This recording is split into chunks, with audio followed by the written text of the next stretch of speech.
Čaute všetci, som síce momentálne na dovolenke, ale keď som videl toto video od pani realitnej maklerky Beťakovej, nedalo mi a musel som zareagovať. Pozrite sa, čo je podľa nej najväčší problém v realitách. Vieš, aká je najnepríjemnejšia ťarcha na liste vlastníctva? Je to právo dožitia. Kým človek, ktorý má právo dožitia, nezomrie, alebo sa toho práva nevzdá, s touto nehnuteľnosťou neurobíš takmer nič. Ešte ťarcha? Pre koho? Pre maklerov, ktorí chcú rýchly kšeft? Ľudia v komentároch to veľmi rýchlo pochopili, ako napríklad pani Ľubica. Je to morálne dno a makler by nehnuteľnosť mal predávať a nie riešiť rodinné vzťahy ľudí, ktorí svoj dom v dobrej viere darovali. A ja úplne s pani Ľubicou súhlasím. Ale počúvajte ďalej, aké chladnokrvné riešenie pre nás pani maklérka pripravila.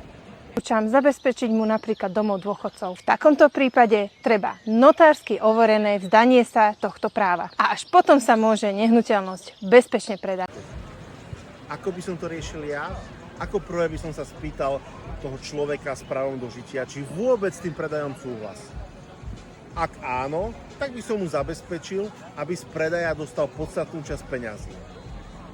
Vôbec absolútne žiadne notárske zápisnice pred začatím predaja. Normálne by sme začali predávať nehnuteľnosť a povedali by sme o tom kupcovi. A po štvrté, keď sa nájde kupec, spíše sa zmluva o budúcej kúpnej zmluve, kde sa dá účet osoby, ktorá má právo dožitia, tak, aby dostala dostatočný počet peňazí, aby jej bolo zabezpečené náhradné bývanie, peniažky pekne na jej účet.